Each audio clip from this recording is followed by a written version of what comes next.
Hey all my roadies, so today marks 105 days since truck driver David Schultz went missing in Iowa. Now I have tried on several occasions to try to get in touch with Sarah, and we were going to try to do an interview for my podcast, but between her busy schedule and my busy schedule, we just haven't been able to connect. But I did want to do an update on the case and give you the information that we know now. There is a few things that I can tell you.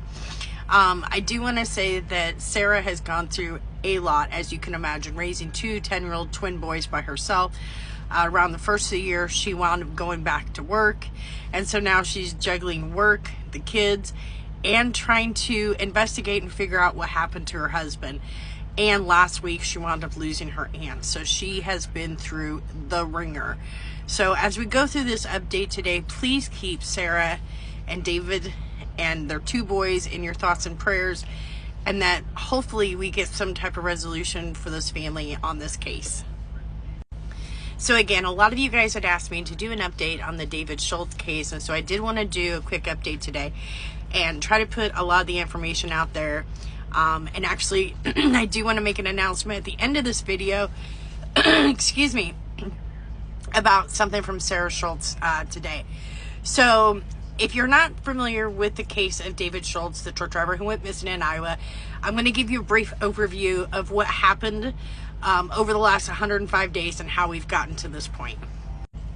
So David is an owner-operator. He is age 53 years old, and he was an over-the-road truck driver.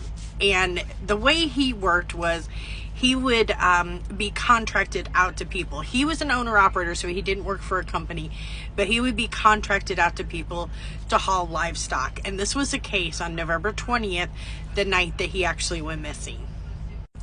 So on the night of November 20th, around 7 p.m. or so, David stopped at home.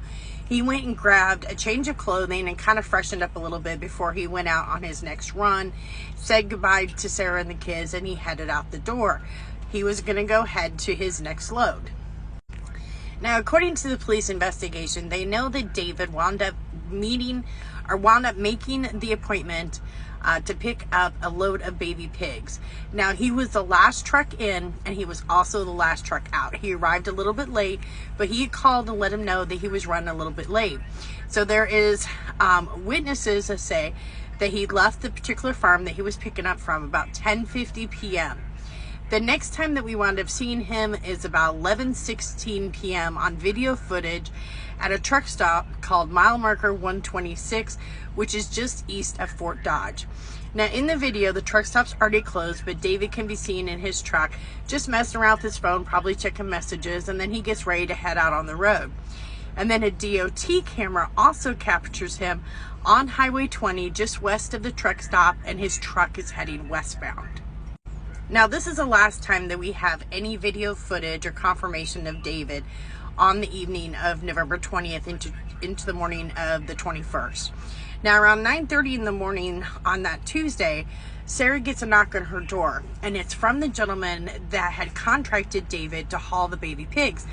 And he asked Sarah, "Have you heard from David? Because he never made his delivery. He never showed up with the baby pigs. We can't get a hold of him." And she's like, "No, I don't know where he's at." So for the next several hours, David and this gentleman are trying to locate David. That gentleman who was contracted, he goes around, he starts driving all the routes that he thinks David would have taken. He can't find any hide nor hair of David. Sarah starts calling David. She said she called him probably 30 times that day, no answer. Starts calling family and friends, and then finally around 2:30 in that afternoon, she goes ahead and makes a missing persons report with the police department. Now at 3:04 on that Tuesday, on that same day, a Sacs County road employee came across David's tractor trailer. Now, his tractor trailer was parked on the travel portion of the intersection of D15 and N14. Inside David's tractor trailer, there was nothing disturbed. Now, first of all, the baby pigs were in the trailer. They were undisturbed, unharmed. But inside the truck, what really has gotten everybody was his wallet full of cash, because he had just gotten paid that day, and his driver's license, his credit cards, his cell phone. He even had a pocket knife there. So everything that David owned that should have been in that truck was in that truck. Nothing was disturbed. The truck was also turned off. On a ditch on the other side of the road is where they found David's jacket. Now, since then, the police have not really been very vocal and not given very much information. Shortly after David went missing, there was tons of searches and the United Cajun Navy stepped in. But since then, we really haven't heard much about the David Schultz case in the news or the media or from the police departments that are working on this case. Now, initially, there was a reward set up that was $2,000 for any information leading to the arrest of a suspect in the disappearance of David Schultz. Now, that has risen to $28,500 for information, and a lot of that was because the Sacs County Board of Supervisors, due to donations that they received, wound up earmarking $25,000 towards this reward. So now the reward has increased to $28,500. Now, Sarah herself has been working hand in hand with a detective on the case and has said in her Facebook post that she feels like she has a renewed sense of hope and finally feels like maybe they're going to start to have some answers soon as to what happened to David Schultz. From the very beginning of when David Schultz went missing, Sarah's had a terrible feeling that something has happened to him, and I think a lot of us did. I think the thing that got to most of us truck drivers was, why was his jacket in that ditch? I think most people's conclusions, along with Sarah's, was that it was almost like somebody was grabbing the back of David and grabbed onto his jacket and David slipped out of it. I think that's what everybody has thought, and Sarah herself thought that as well. She knew that her husband would never leave her or their two kids. They had a good marriage, a good relationship. Matter of fact, he was rebuilding a Peterbilt that he was just getting ready to get into. All he had to do was replace a headlight. So he was in a good position. They were in a good position. He had no reason to leave. In a recent quote that Sarah gave, she said, "I think someone hit him while he struggled to get that jacket off, and then put him in a car or something, but I don't know. That's what my gut tells me, but I could be wrong."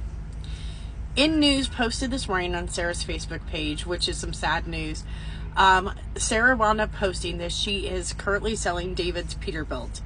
I'm going to put information up here. This is a photo of the Peterbilt, and then I will also put up information on how you can contact Sarah if you're interested in getting information on David's Peterbilt. Now, the time that David went missing, he was in a red and white truck, but his yellow Peterbilt was his dream truck. This was something he'd been working on, he'd been restoring. It was a labor of love for him. And that's another thing that points to the fact that there's no reason that David should have left. He was only one headlight away from having his dream truck finished and being able to take over the road. All he had to do was replace one headlight.